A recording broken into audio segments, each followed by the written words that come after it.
Poetry English में करती है, उतनी अच्छी हिंदी में नहीं करती है। मेरी मुराद स्टूडेंट कॉलेज में जा रही है, जोरदार तालियां इनके। तलाश कर, मंजिल से आगे बढ़कर मंजिल तलाश कर, मिल जाए तुझको दरिया तो समुंदर तलाश कर। हर शीशा टूट जाता है पत्थर की चोट से, पत्थर ही टूट जाए वो शीशा तलाश कर। सजदे तेरे सजदों से तेरे क्या हुआ, सदियां गुजर गई, दुनिया तेरी बदल दे वो सजदा तलाश कर। अब मैं एक ऐसी स्टार बच्ची को and educational rights. These rights protects the minorities. Minorities can conserve their language, they can conserve their script, and they can conserve their culture. Right to constitutional remedies, solution to all the rights. It is also known as the heart and soul of the Indian Constitution, as said by Dr. B.R. Ambedkar. If any of our rights are violated, so through these constitutional remedies, we can approach to the court of law and get the restoration of our rights. Let me tell you, initially there were 7 fundamental rights in our Indian Constitution.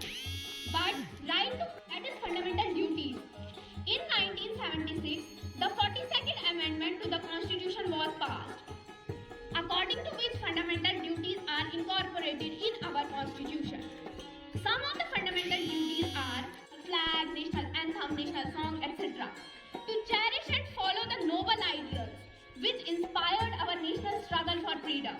To uphold and protect sovereignty, unity and integrity of India. Now I want to conclude this topic with these words. Fundamental rights and duties are of no use until we use our rights for the betterment of our society. Why?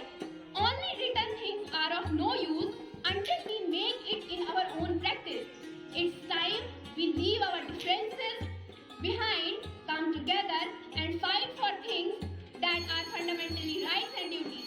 Let's show them our strength in numbers and solidarity. Thanks and have a nice day. Participants 11 participants ने एक एक करके अपनी बात fundamental इस field को नहीं छोड़ पाई। एक पाइस लेडी जिन्होंने जिंदगी एक घड़ी सी उनके साथ लगी हुई थी, लेकिन वो आवाज डिस्को डांस का जो कंसेप्ट यहाँ लेके आए हमारे बोलने के चारों शहनवार का अचानक की एडमिनिस्ट्रेशन, हमारा कल्चरल सेल, मैं उस बच्ची की जितनी तारीफ करूं उतनी कम है, लेकिन इस बच्ची ने दिया ही तो आधे बुखार में ये मुलाकात नहीं आई।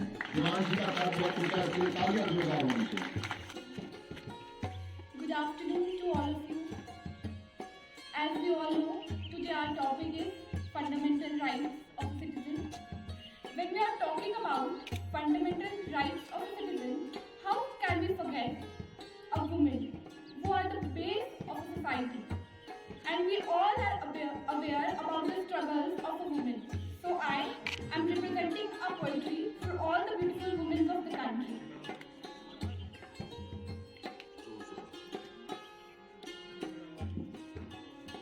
नारी हर बोझ उठा सकती है, वो आंखों में अश्क लिए सारा जहां सवार सकती है। मत करो कोशिश इनकी शक्तियों को आजमाने की, मत करो कोशिश इनकी शक्तियों को आजमाने की, ये खुद सीता बनकर तुम्हें लवकुश बना सकती है। वो इतना दिखती है कि दिखना बंद हो जाती है, वो कभी रानी लक्ष्मी तो कभी माँ चंडी बन जाती है। दर्द बेशुमार दिए हैं दुनिया ने इन्हें, दर्द बेशुमार दिए हैं दुनिया ने इन्हें, पर फिर भी ये हर घर रोशन कर जाती है। हिसाब लगाकर देख लें, दुनिया के हर रिश्ते में कुछ न कुछ अधूरा मिलेगा, बस एक माँ का प्यार ही है जो हर रिश्ते से 9 महीने ज्यादा मिलेगा। रिश्ते निभाते निभाते ये एक बंधन में बन जाती हैं, अगर यही बंधन ढीला कर दिया जाए तो बड़े बड़े करतब दिखाती हैं। इन्हें हालात ने मारा है मुकम्मल करके, इन्होंने मौत को भी गले लगाया है मोहब्बत करके। हर रोग हर बंदिश को इन्होंने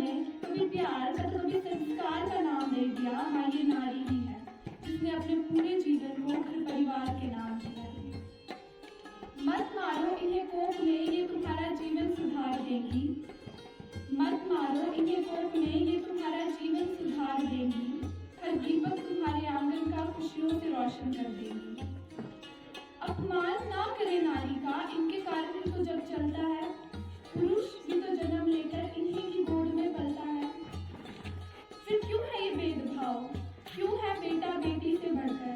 क्यों बेटी को घर के काम और बेटे को पीढ़ी बढ़ाने का नाम?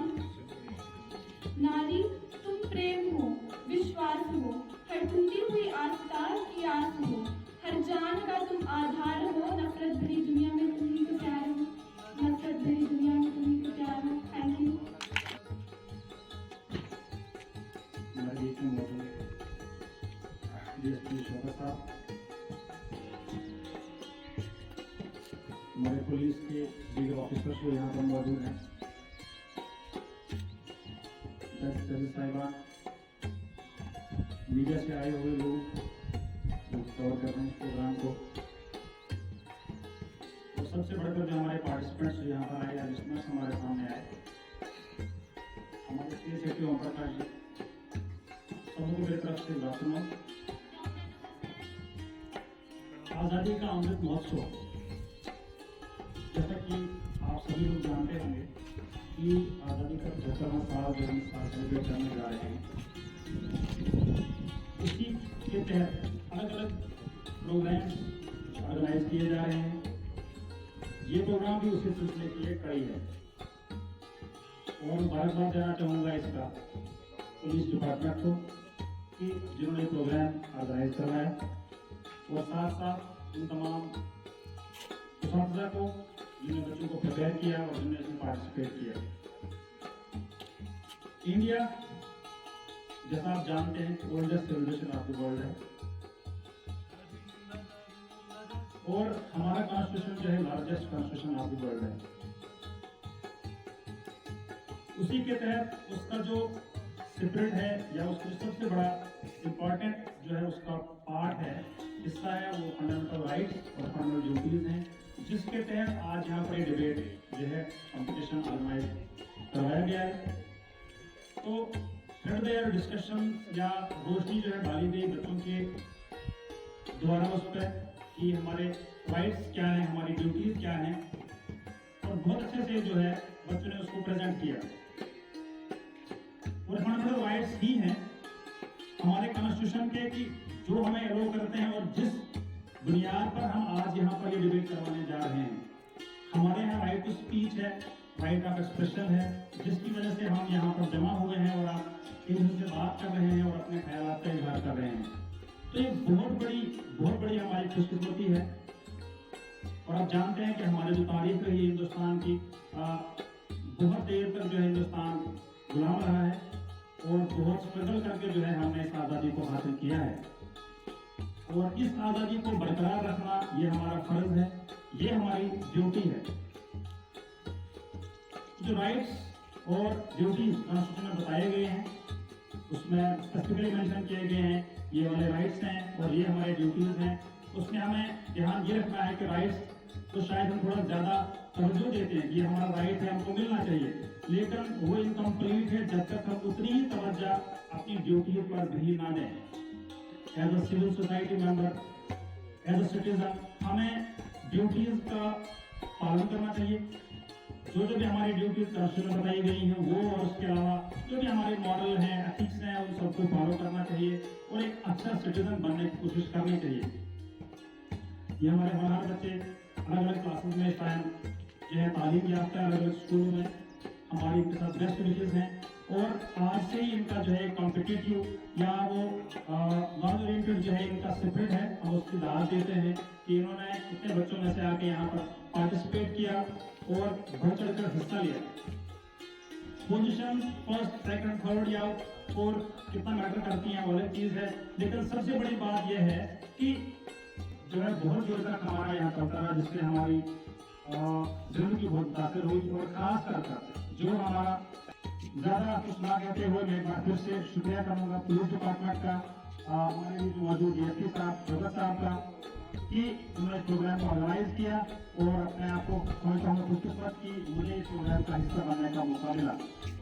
तो एक बार फिर से आप सबका बहुत बहुत शुक्रिया। Thank you.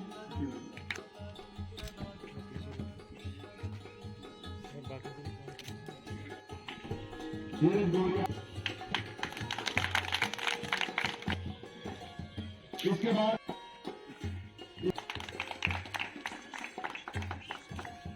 इसके बाद वो भी अपने कंट्रीब्यूशन प्राइज के लिए यहाँ आए।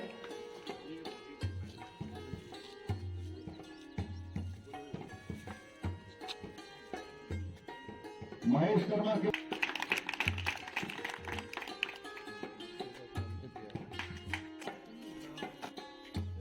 साकिब परवेज के बाद प्यारे से हंसी कैसी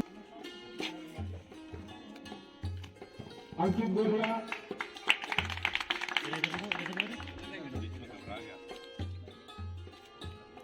मैम इनके साथ होनी चाहिए क्योंकि मुशर्रफ मैम इनकी टीचर भी रही है, इनकी मेंटर भी रही है।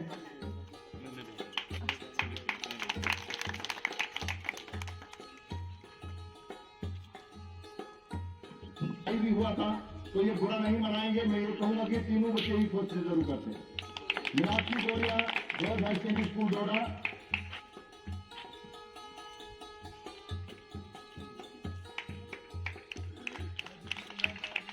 तालियां नहीं बजाता, ताली वो नहीं बजाता जिससे कोई काम होता है। मैंने बोला इशारिया में एक नंबर से भी इनके पॉइंट्स में फेर नहीं पड़ा है। पॉइंट्स इशारियों में तो इनके पॉइंट्स कटे हैं। अपना प्राइज हासिल करें।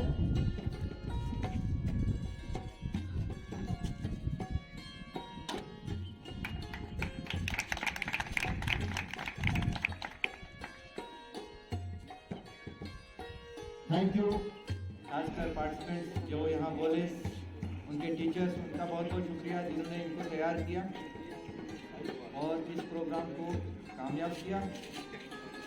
अदरीस साहब का बहुत बहुत शुक्रिया जो यहाँ पे आए, अपना कीमती वक्त निकाल कर। मीडिया से आए हुए तमाम कर्मी, आपका बहुत बहुत शुक्रिया, आपने इस प्रोग्राम को कवर किया। हालांकि हमने शायद बुलाया नहीं था, मिस हो गया हमसे। आपका बहुत बहुत शुक्रिया, आप यहाँ आए, कवर किया इसको। इसके साथ ही आज का ये प्रोग्राम खत्म होता है। सब लोगों का बहुत बहुत शुक्रिया। लास्ट का एक ग्रुप फोटोग्राफ होगा यहाँ पे। जी सर। और है, कहते हैं कि किस्मत खुदा लिखते हैं, कहते हैं कि किस्मत खुदा लिखते हैं, लेकिन उसे मिटाकर खुद लिखने का मजा ही कुछ और है। यहाँ पर मौजूद सभी आदरणीय सदस्यों को मेरी ओर से नमस्कार। मैं Meenakshi Goria government girls high secondary school Doda की तरफ से आज आप सभी के सामने आजादी का अमृत महोत्सव के तहत आज के हमारे विषय fundamental rights and duties of the citizen के बारे में भाषण देना चाहती हूँ। तो मुझे उम्मीद है कि आप सब अच्छे से सुनेंगे। हर एक देश के हर एक नागरिक को एक कानून के अंदर पहचाना गया है और हर एक नागरिक को ये हक भी दिया गया है कि वो अपने जितने भी अधिकार हैं उनको समझ सके और उनका अच्छे से उपयोग कर सके। उसी तरह से हमारा भारत देश, जो कि अपने संविधान के लिए पूरे विश्व भर में माना जाता है, यहाँ पर भी हर एक नागरिक को समान हक, समान अधिकार, समान सुविधा, समान सुरक्षा और बहुत कुछ दिया गया है, जिससे वो अपने अधिकारों को समझकर एक बहुत ही ऊंचा नाम इस समाज में नहीं बल्कि पूरे विश्व में फैला रहे हैं। हमारी सरकार ने हमारे देश के सभी नागरिकों को 6 फंडामेंटल राइट्स दिए हैं, जिसमें मैं आपको बताती चलूं कि right to equality, right to freedom, right against exploitation, right to freedom of religion, cultural and educational right, right to constitutional remedies, ये सारे फंडामेंटल राइट्स लागू हैं, जिससे हर किसी व्यक्ति को कोई भी समाज में एक जैसे जीने से कोई नहीं रोक सकता। भारत की सरकार ने दिए सबको अधिकार है, सम्मानता से जीने का यहाँ हर कोई हकदार है। भारत की सरकार ने दिए सबको यहाँ अधिकार है, सम्मानता से जीने का यहाँ हर कोई हकदार है। भेदभाव नहीं यहाँ, भेदभाव नहीं यहाँ किसी भी क्षेत्र में। आम आदमी भी सुखी है हमारे भारत देश में। हमारे पास इसका फंडामेंटल राइट्स हमें ऐसा अधिकार प्राप्त है जिससे हमें हमारे देश में कोई भी इंसान, उसकी कास्ट, उसके रिलीजन, उसके कलर, उसके